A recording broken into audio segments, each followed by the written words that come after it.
On a tour from Brown County, and we stopped at Pizza Ranch for dinner, and she was having a meeting in a little room there, and she came out of the meeting, and I introduced her to the people at the table, and then I told them, you know, they're really working Nicole real hard over there in Renville County, because she used to be about 5'8", and she's down to 5'4". So she's finally getting even. People sometimes ask me why I'm so interested in history. I'll tell you a little bit about myself. I was born 4 miles west of Fort Ridgely in the river bottom, and had been in a log cabin from the 1880s. It had been added on to, but I was born in the log part of it. And I grew up there, and one of my first remembrances of history at all was when I'm 5 or 6 years old. We're driving east toward Fort Ridgely, and on the lower road, there's a sign that they used to use in the Fort Ridgely area, a brown sign with routed words in it. And I read it out loud to my mother, and I read it as Little Crow Raven. And my mother corrected me, and she said, "No, Jerry, that's Little Crow Ravine." And that's the ravine right below Fort Ridgely Fort proper. The rocks, the granite north or for south? Fort Ridgely. North or south? Was the ravine? North. To the north. The granite for the buildings that were built at Fort Ridgely originally came from a piece of land of that farm that I was born on, and I still own that farm today. My great-great-grandfather was Joseph LaFramboise, the trader down at Little Rock in the River Valley. And they're quite involved through the history of 1862, and I'm going to give a talk next summer on the LaFramboise family in North America. Back to the Battle of Birch Coulee. And I subtitled this as the battle that saved New Ulm from being sacked. Wikipedia is one of the places where I go to find information, but it's not as reliable as it used to be, because you can deal with them and change things. And so the story that was told 20 years ago is not the same story that's on there today.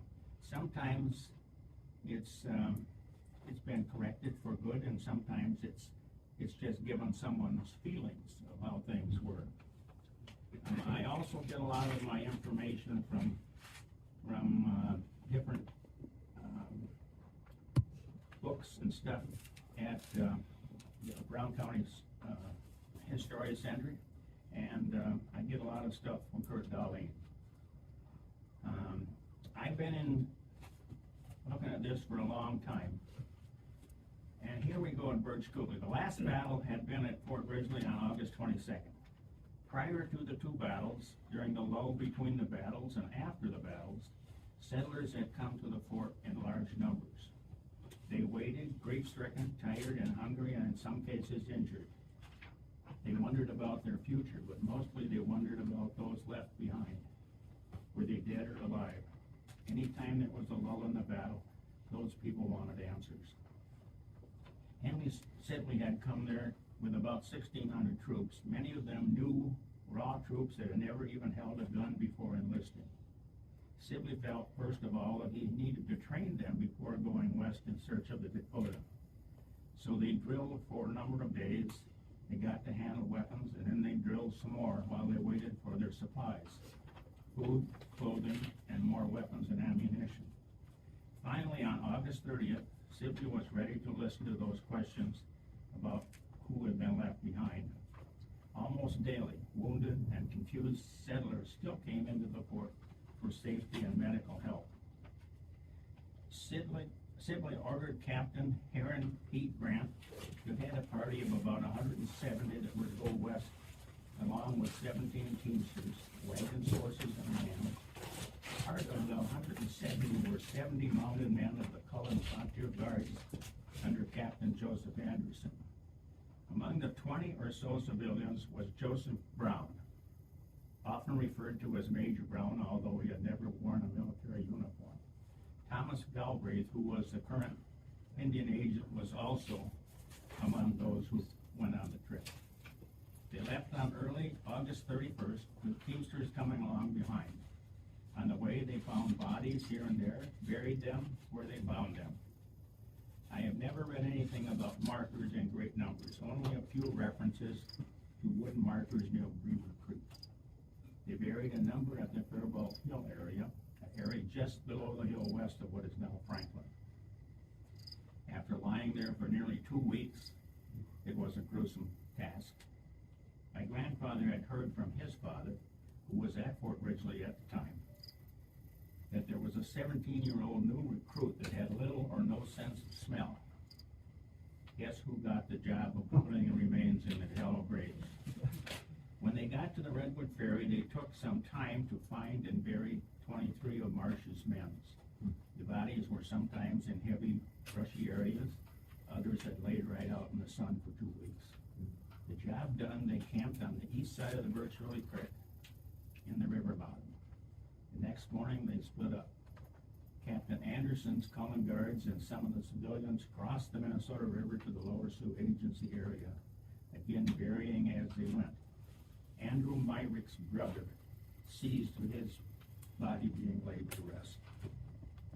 The group goes as far west as present-day Redwood Falls, where Little Crow's village is located. Captain Anderson wants to burn Little Crow's house, but is talked out of that. They later report that they saw no Dakota or sign of regent movement in the area. There's just a recent monument marker put up just on the east side of Redwood Falls that shows where Little Crow's camp was. Meanwhile, Captain Grant Brown and the rest of the group headed west on the north side of the river. They will go as far west as the Beaver Creek area. As they travel west, one or more hears screams or crying. It's Justina Krieger, who was shot in the back 13 days earlier. She was wandered eastward for many miles from where she was shot. They found her, and she was treated by Dr. Asa Daniels, who was along. Asa Daniels had been the doctor at the Upper Sioux. They put her in one of the wagons and tried to make her comfortable. They buried many, again placing wooden markers for some of them. They also reported they saw no Dakotas. It's been a long, dusty trip. As they head back east, tired, dirty, and weary, and hungry, the leaders, with over 15 miles yet to go to Fort Ridgely, but on a well-traveled trail, decided to camp. I believe that most of the teamsters and their horses were just plain wore out. Captain Grant picks out the campsite on the west side of the Birch Coulee Creek. Captain Anderson's group arrives as this camp is being set up. He's not pleased with the site, but he did not refuse to stay. There has always been words about, well, who was in charge of this trip. Some of Brown's friends would say that he was, based on his friendship with Sybil. Others place Captain Grant in the leadership role. Anderson would go on to say Brown was in the leadership because he had taken no orders from Grant. But then, after the battle was over, who would want to have said, I was in charge? While the two groups and their scouts reported seeing no Dakotas, the Dakotas traveling east on the south trail had seen signs of the troop being in the area. Not the empty fast food trash and empty bottles that we see today, but dust. Mostly it was dust. Dust rising in the air, squeaking wagon wheels, and snorting horses. The dust could probably be seen from 5 miles away. Again, remember, in 1862, for the most part, this was open prairie. You wouldn't have seen any of these trees here. There have been a few trees in the coulee, but you could have seen all the way to the river bluff 2 miles here without any trees at all.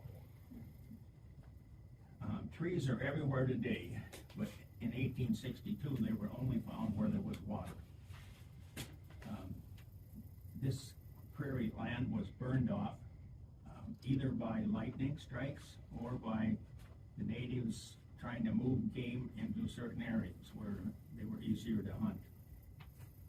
I have a picture taken west of Fort Ridgely in the 1940s, and looking up the hill, and there's hardly any trees, even on the north side of the river valley in 1940s. So the Dakotas sent some scouts out. Early in the day, Little Crow and others had gathered near the Upper Sioux Agency. They planned 2 raids. One group, led by Little Crow, was to head northeast, attack Forest City, Cedar Mills, and Hutchinson area, and then head south to cut off Sibley's supply lines. Thinking that if we can't beat them, we can starve them out. Another group of about 120 warriors under the leadership of Gray Bird, along with Red Legs, excuse me, Big Eagle and Mankato, would take the South Trail, plunder New Ulm, and then cross the Minnesota River to help cut off Sibley's supplies. The troops here at Birch Coulee made camp. They were told by one of the party that they could sleep just as comfortably if they were at home in a feather-bed, or some such statement. During the evening, the 4 groups of Dakota gathered in the valley below, and during the night crept up the hill and into the grass and the coulee. Pickets had been sent out to guard the camping party, but they were only 50 or 60 yards from the campsite, way too close to give much warning. In the pre-dawn, one of those pickets on the west side saw some movement in the grass, fired a shot, then all hell broke out. The Dakota had not known of Captain Anderson's group. Gray Bird thought that there were only 75 or 80 soldiers, but the camp contained about 140, along with 90 horses and about 20 wagons. Horses and wagons were very valuable to both the troops and the Dakotas. Big Eagle's men were on the west, Red Legs in the coulee, and Gray Birds and Mankato's were mostly spread out on north and south prairie areas. The Dakota ambush started early, and during the first few moments, many troopers were killed or wounded as they scrambled out of their tents. About a dozen men and many horses died in the first few minutes. Some horses were also killed by troops, both for barricades and to lessen the confusion. You can imagine the confusion of a bunch of wounded horses jumping around in front of you. What a surprise it must have been to the men as they stumbled out of their tents. Hadn't they been told they could sleep like they were at home in a feather bed? The troops tipped the wagons on their sides, except for the one that Justina Krieger was in. Her wagon took many rounds during the battle, but she was not further injured. The troops took cover behind wagons and horses, and some dug small holes in the ground for protection. This battle would be the most fierce of all the attacks up at this point in the uprising. It's hard for us to believe, but the gunfire was heard 15 miles away at Fort Ridgely. Those troops left behind, some of them sleeping on the ground, could hear or feel the noise of the battle through Mother Earth. 2 of the men went a bit crazy and tried to run for safety. One was a member of Anderson's troops, and Peter Boyer, a civilian who had buried his family the day before, went a little nuts and tried to run away and was killed. These troops were very young and untrained. Robert K. Boyd, only 17 years old, later stated, "We were new recruits, ignorant of the use of arms, and we were carrying army rifles which were strange to us. Not one of us of these guns had been fired against a target." Now this kid is 17 years old, but I don't know that he's the guy that my grandfather, that his father referred to, because a lot of the troops were only 17 years old. Captain Anderson also described another soldier as being calm, was described by another soldier as being calm and unconcerned as an iceberg, as he took charge of the defense. Brown, the noted fur trader and former injured agent, had taken a shot to the side of his neck and was treated by Daniels. Galbraith also was wounded during the battle. Dr. Daniels was quite busy as he treated many wounded that day and after their return to Fort Ridgely. The heavy battle only lasted an hour or 2. After that, it was a 16-hour siege. While troops were soon out of food and water, the Dakota were comfortable. They had cover, they had water, and their women and young men had arrived to provide food for them. The they would just go down over the hill and they could have something to eat, and water was available to them. Alexander Fairville, a fur trader among the troops, called out to the Dakota in their native language. "You do very wrong to fire on us. We did not come here to fight. We came to bury the bodies of the white people you killed." This banter went on for hours. Toward evening, one of the Dakota men approached the campsite with a white flag. Captain Grant sent one of the mixed blood soldiers, Corporal James Aug, out to speak and translate. The message was simple. The Dakota felt that they had the power to kill all the whites, but did not want to kill any of the half-breeds. Grant asked the mixed blood soldiers if they wished to leave. They all declined. Grant then told the biggest bluff he could come up with. He told Corporal Aug to state that he had 200 men left and about 400 loaded rifles. A huge ploy, as he only had about 65 effective men, and they were almost out of ammunition. Back at Fort Ridgely, 15 miles away, Sibley had been alerted. He sent out a relief column, assistant of Colonel Samuel McPhail with 50 horsemen, Major Robert McLaren with 100 infantrymen, and Captain Mark Hendricks with 2 of the mountain cannons and the men to man them. They did not know just where the battle was, but as they traveled west on the trail, and the trail ran just along what's the north side of the Birch Coulee Battlefield here. Soon after the relief column left Fort Ridgely, Dakota had detected movement. A strong force of Dakota came east to cut them off. The relief column halted a couple miles east of the Coulee. Hendricks fired the cannon into the ranks of Dakota, which gave heart to the burial party, struck terror into the Dakota, and notified Sibley that a hot fight was in progress. Lieutenant Sheehan, the hero of Fort Ridgely, was sent back by whoever was in charge to ask for more help. On the way back, Sheehan's horse is wounded twice, but Sheehan, unwounded, made the trip. McHale's forces moved back a mile or so and waited. The Dakota also retreated after getting a few cannon shots aimed at them. The Dakota also halted their charges on the encampment of U.S. forces. At this point, Captain Grant felt the Dakota had increased their numbers to about 500 men. A claim dismissed by Big Eagle, who knew that Little Crow had taken many of the warriors with him, and that the battle site could not use any more attackers. Finally, on the morning of September 3rd, Sibley arrived at Birch Coulee with a massive force of infantry, probably about 1,400 men, along with more cannon. On the show of force, the Dakota left and Sibley entered the camp around 11 a.m.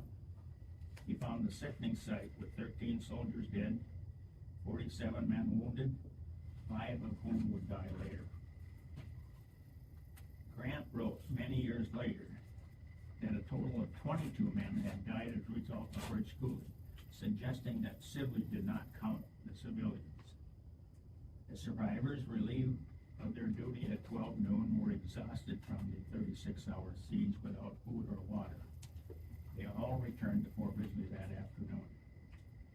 The battle was the most deadly for the U.S. forces during the U.S.-Dakota War of 1862. This could have been much worse if Little Crow had not taken the best warriors along with him as he attacked the flour mill at Cedar Mills and then burned Forest City and much of Hutchinson. But with only a loss of a few Dakotas here. Hutchinson proper did not lose many. However, the settlers that did not find safety lost a few. Hutchinson had been warned ahead of time. As soon as the first attacks were made here, within a day, Hutchinson knew it. And they took time to build a very strong stockade, which protected people. But at the same time, so many people gathered in that stockade at a time when, among other things, smallpox was going around. And so a number of people died from that. The members of the burial party did not find all the victims. As late as October of that year, Louis Thiele, who was buried at Fort Ridgely, along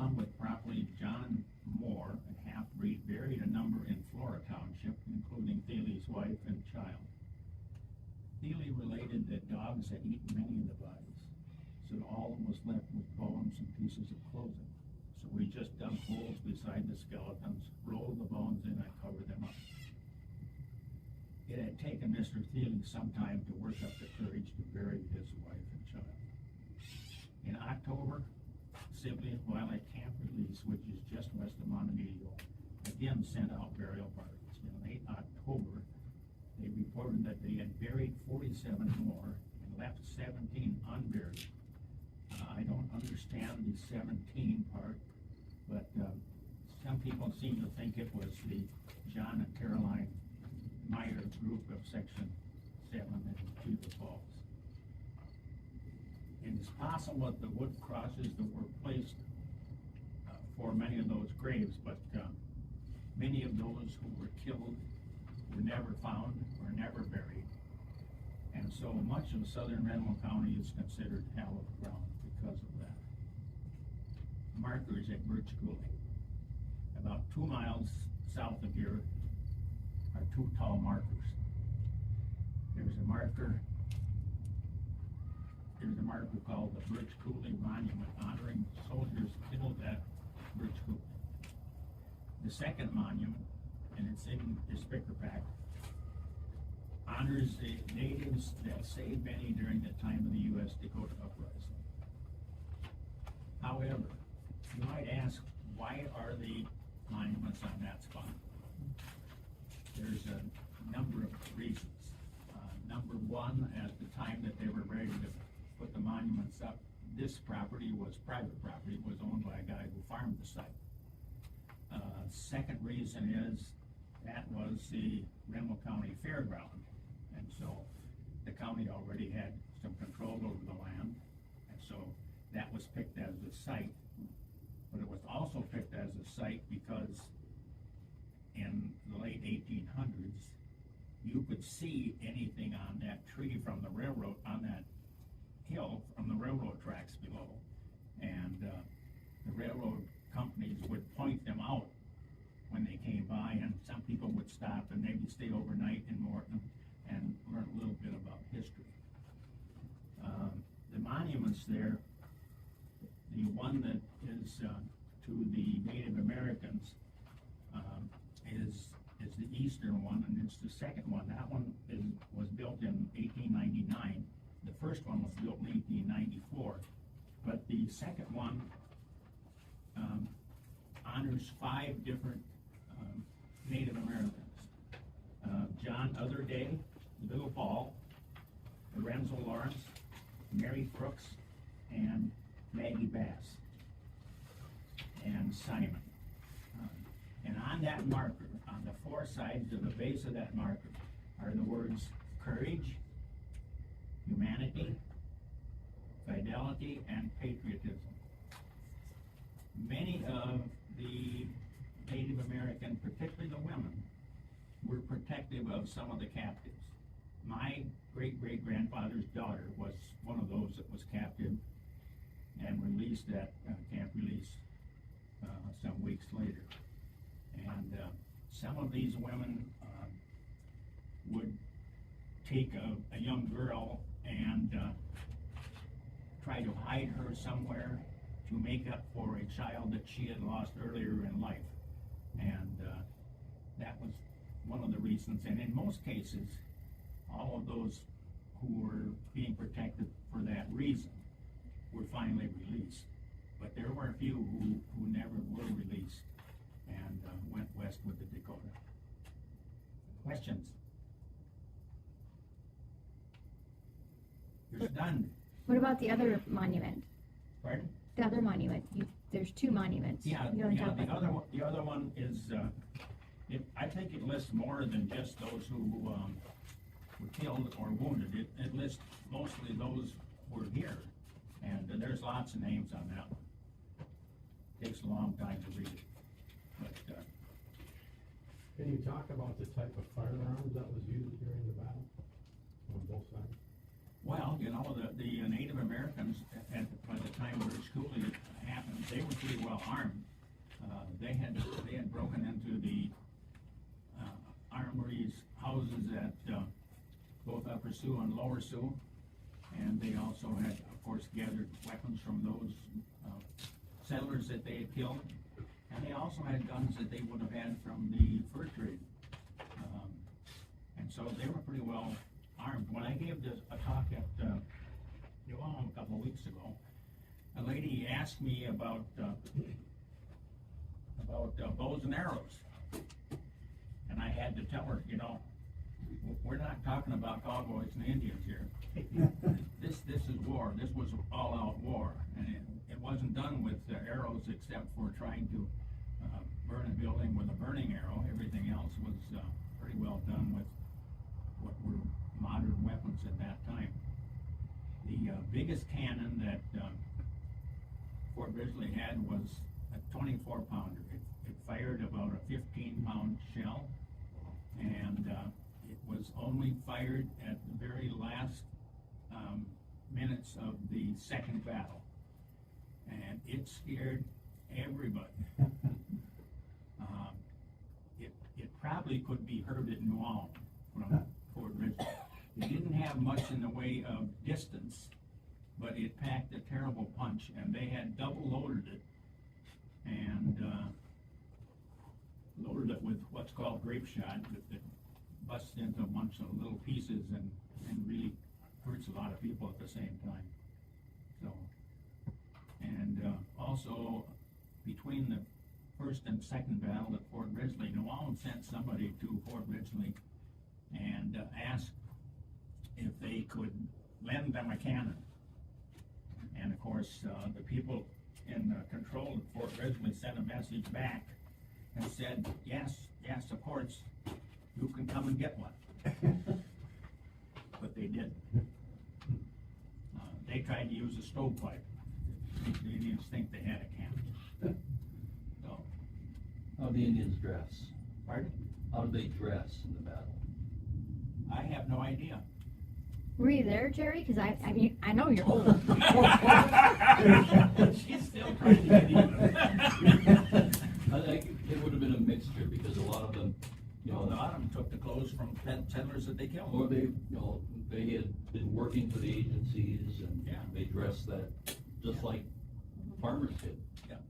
My great-great-grandfather's two half-breed sons lived down here in the valley, and I'm sure they dressed pretty much like the settlers would have. See, my great-great-grandfather was at Forest City when they attacked. Okay.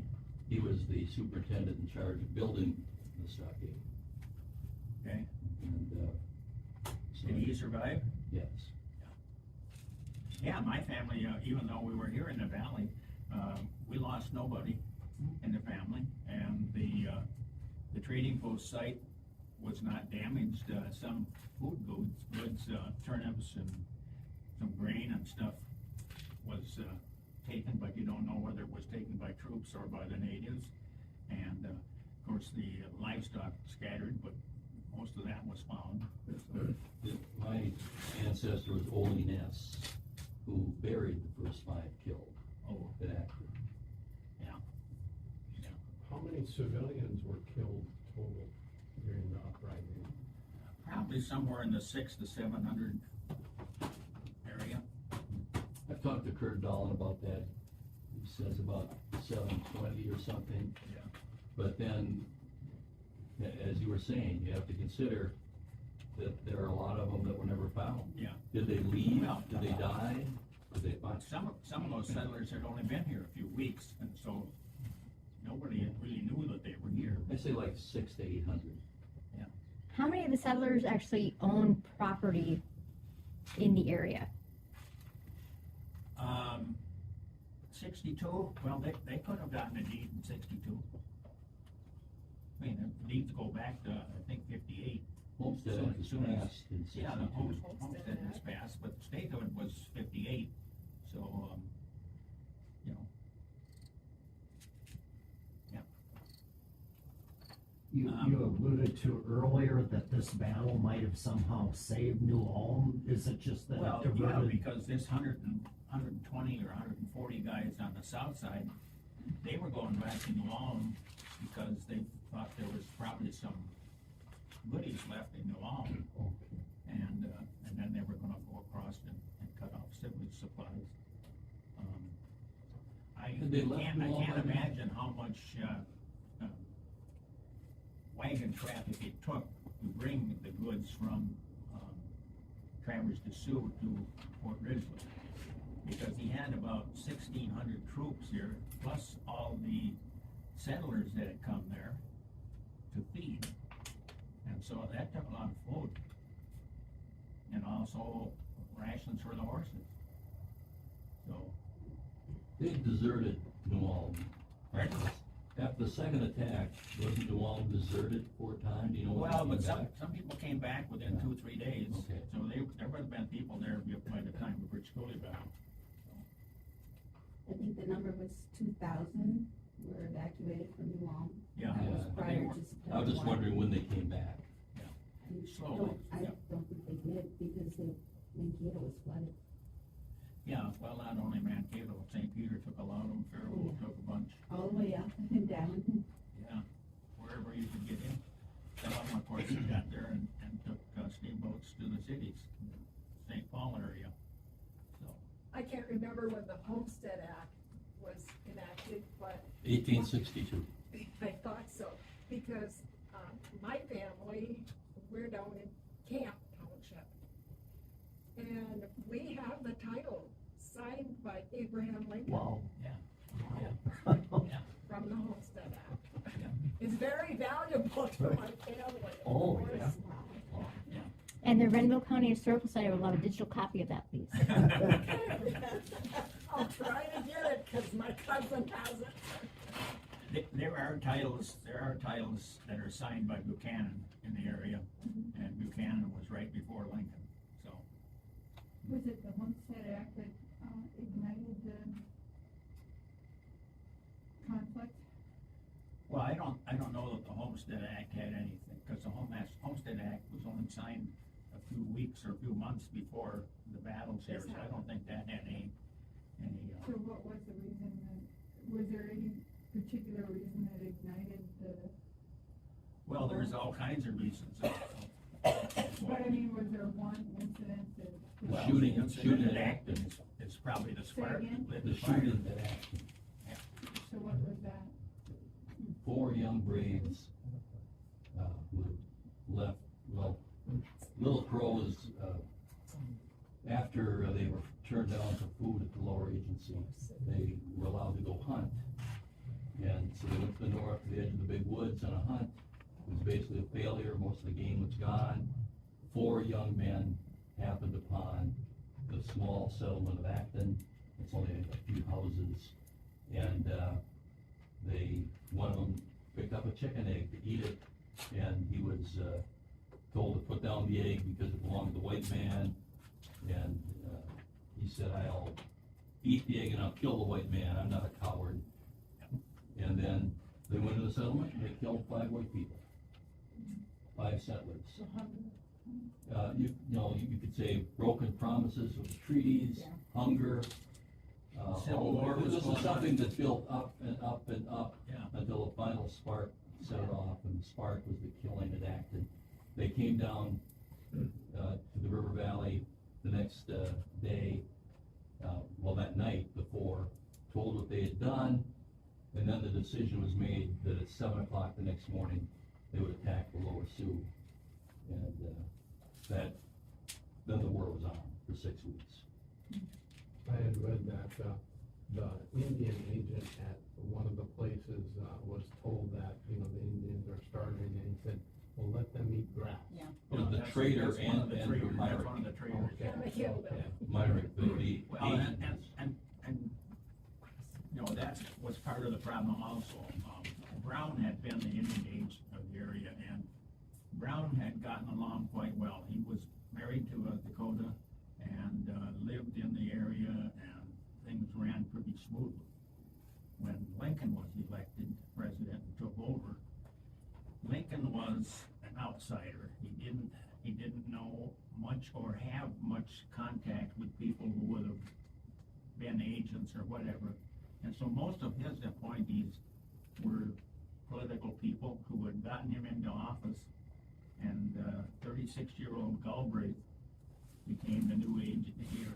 And I think one of his worst problems was he didn't trust his interpreter. You wouldn't believe what his interpreter told him that he was hearing from the Dakota. And, What was he hearing? well, the unrest and what was coming. Okay. And it was so bad that he was at the Upper Sioux Agency at one time when they were having problems up there, and he sent his interpreter back to Fort Ridgely because he didn't want to listen to him. So,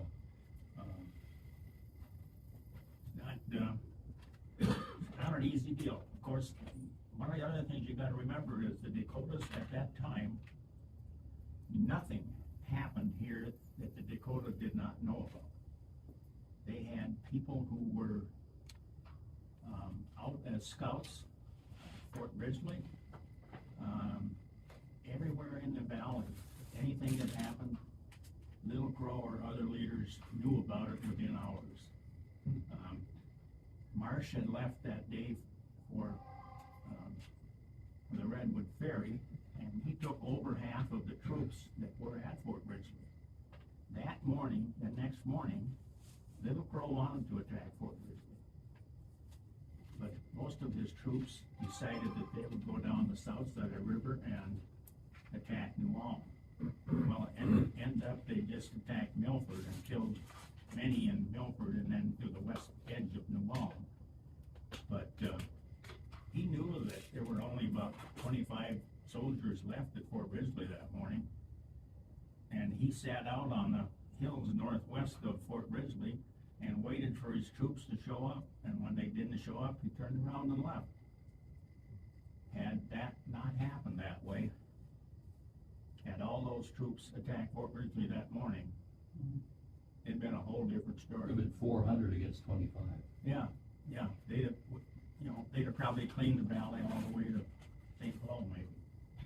Because they'd have got a hold of the cannons, they'd have got a hold of all the arms and ammunition that was at Fort Ridgely. So, I mean, they knew what was going on. And by the next day, 100 more soldiers had shown up when they did Yeah, that. well, after that, yes, but Do you think that, since the first annuity payments that arrived at Fort Ridgely were refused in June, that Little Crow knew and just kept his mouth shut when the second annuity payment that was acceptable to the Indians arrived on August 18th? well, yes. Little Crow knew that based on the scouting report you had? Yeah, it's, the $71,000 in gold and silver arrived at Fort Ridgely that morning. Ironically, that it came. And, the group that brought it by stagecoach, when they got there and they heard about what was going on to the west, they wanted to turn around and go back. But, Sheehan wouldn't let them. And so they put the gold in the, basement area of the barricades, or the barracks on the north side of the site. And, yeah, there's a lot of things a lot of ifs. Few people realize that the annuity had already been delivered in June but refused by the Indians. Well, but what came in June was paper. But that's the same thing You know, that greenbacks were being given all the time. It's Yeah. just that the Indians believed that that Well, was it going on wasn't- by the traders. It wasn't only that the natives wouldn't take it, the traders wouldn't take it either. But they still claim they wouldn't take it. They had been taking it from the army, those who traded with the army. Yes. So it was kind of a I'm gossip sure they thing. much preferred gold. Oh, yeah. You know, I would even today. because a lot of that paper became worthless after the war was over. I mean, it was called greenbacks for a reason. It's kind of like the Confederates' money during the Civil War. After that was over, it was just stuff that goes to museums and collectors. Well, that was based on the Confederacy, not the United States. Well, yes, that's a little different deal. Of course, there still is the legend that there was gold in the Confederacy and that Jesse James Yeah. buried it somewhere.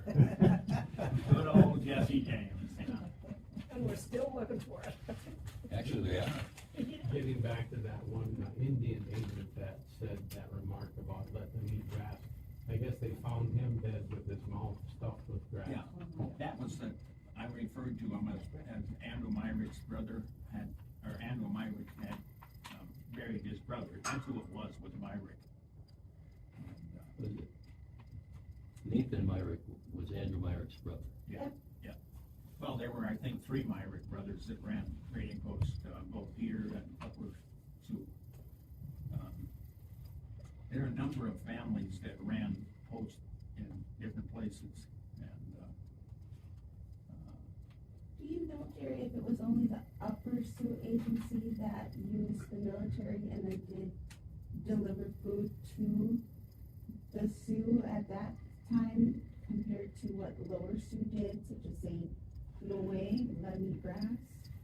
well, the members of the Upper Sioux had been, a little easier to convince to take on white man's ways and farm. And so when this broke out, many of the chiefs of the Upper Sioux did not take part in the battle or send troops.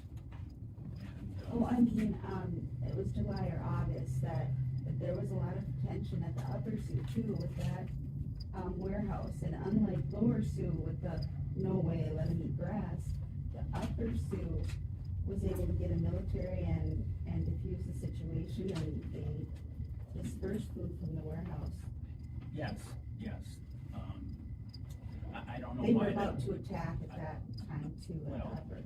But you know what happened then, the Lower Sioux eventually ended up burning the Upper Sioux's facilities, so, yeah. It's a very convoluted deal. And Little Crow brought some of his people to Upper Sioux. Mhm. So it wasn't just the Upper Sioux people who were dealing with that incident, but it was inflamed by those coming from Lower Sioux too.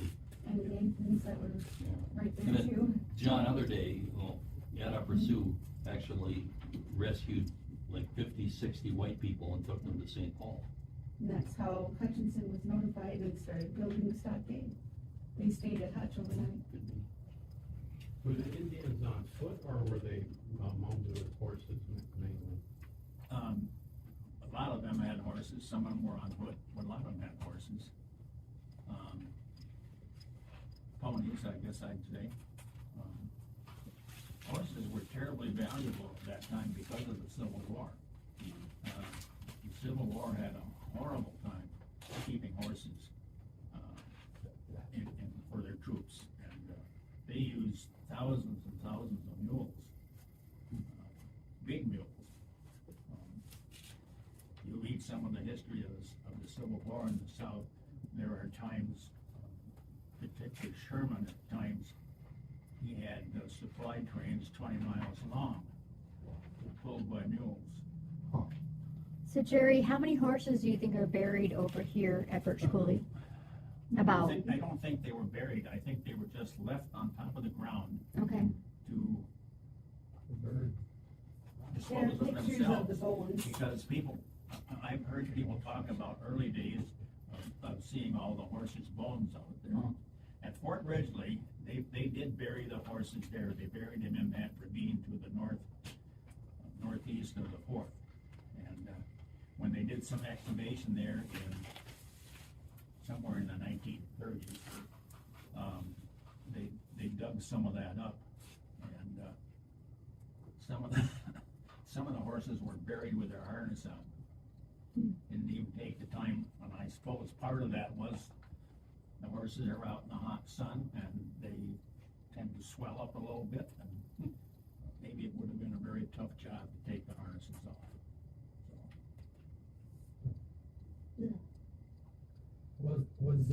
Was Sleepy Eye alive when Little Crow was? Chief Sleepy Eye had died, I think about 1858 or 59. Oh. One of his, I think a nephew took over the name Sleepy Eye, and he had a camp, up close to Upper Sioux. And I don't know whether he took part or not. An interesting Indian is Inkpaduta. Ink Paducah was at Spirit Lake. That's a whole other story, Yeah. and that's probably also one of the reasons for what happened. Ink Paducah was a renegade and a very tough fellow. He had been attacked by smallpox as a child. He was scarred up really bad. Even his own family didn't appreciate him being around, and so he became a rebel. And down in Spirit Lake, Iowa, he killed a bunch of people, and they sent troops after him. And the troops did not find him. The Dakota also sent people to try to find him and bring him in. They didn't find him. Some of the troops missed him just by a couple days at what was called Springfield. It's now Jackson, Minnesota. And they probably, if they hadn't been 2 days late, they might have found him there, but he was a pretty rough character. Not really He involved. lived a long life for being taken in smallpox. He lived till the 1880s. He was a Little Bighorn. Really? Yeah. He's quite a character. He didn't really have much of a part in the war here. He's kind of on the outside, Yeah. even with the Dakota, but Well, his group of the tribe did not sign the Treaty of 1851, so they didn't abide by coming to the reservation. They were rebels. Did the Indians out here have any, association with down the river ways, down by Shakopee and Chaska?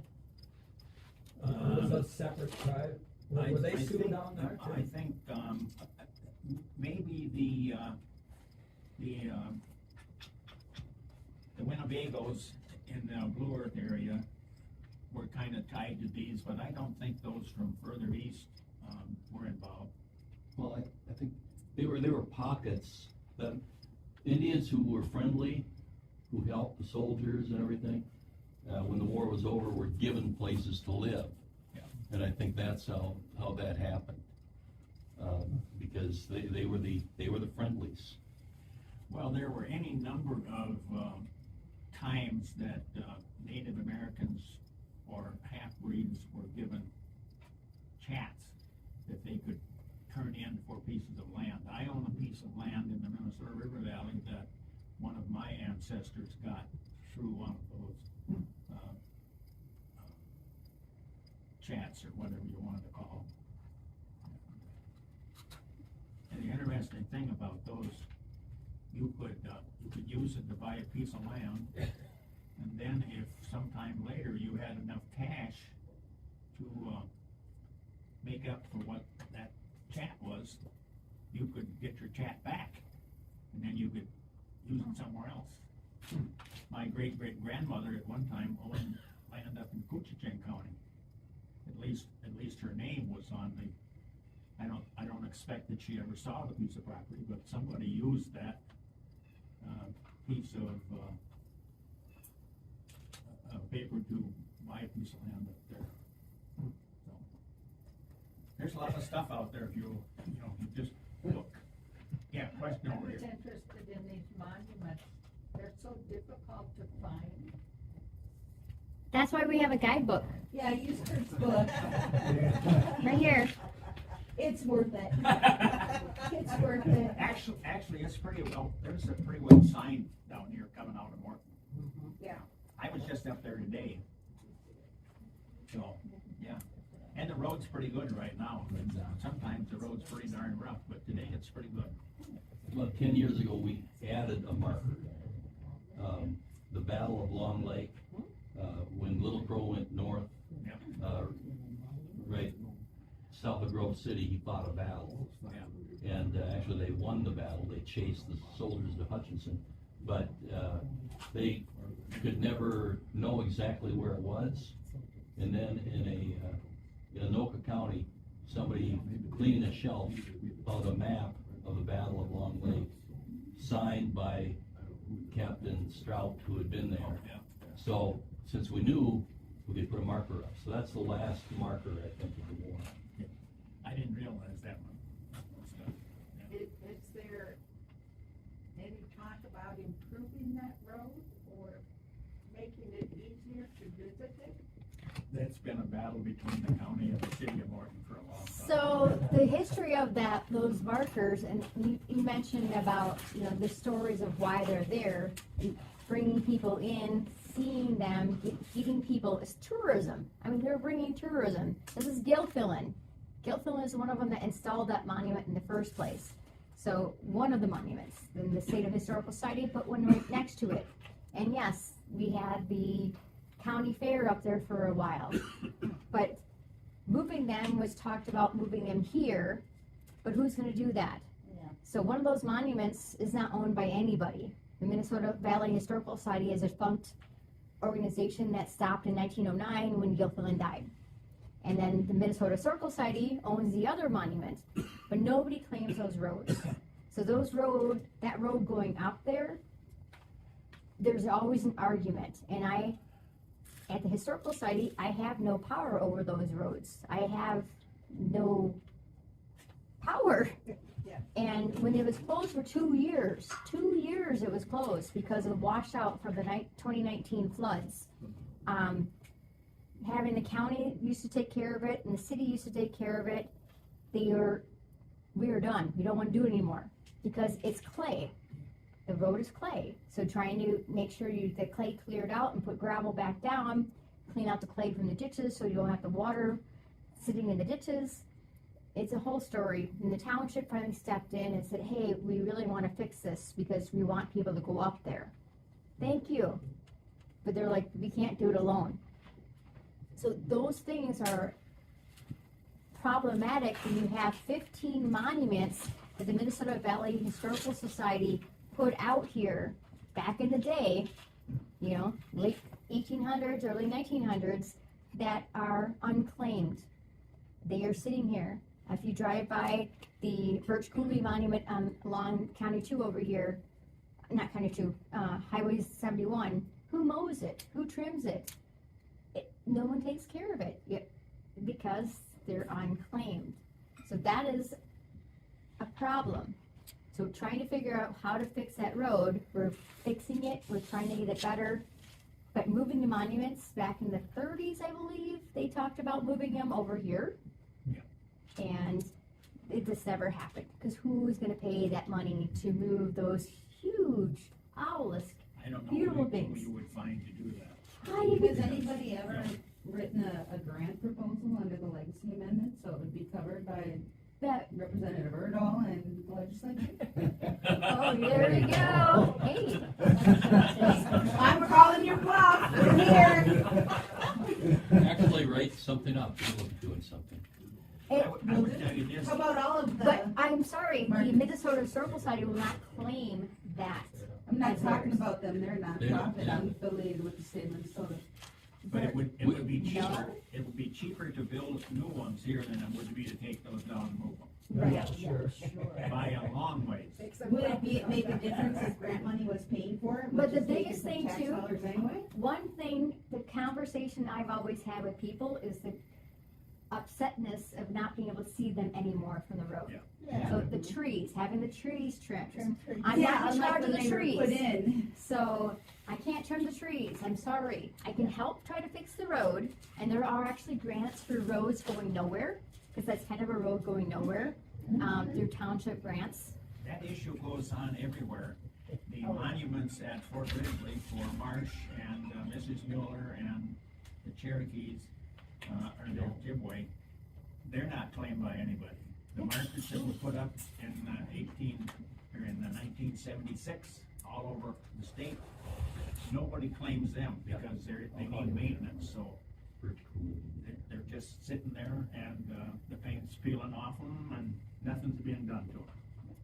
The Dakota Sioux that were involved with the uprising, they mainly were exported to South Dakota then, right? I mean, they were driven.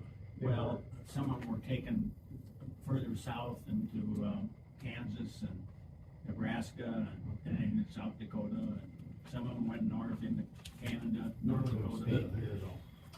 Yes, they did. Or did some stay here then? Yes. Well, Specifically in some Faribault stayed, and some Ramsey. came back pretty early. The friendlies, Okay. and then the 303 or condemned, and they, 265 of them went to Davenport, Iowa, to prison there. And then, most of them went to Crow Creek, which is in South Dakota, Nebraska, that area.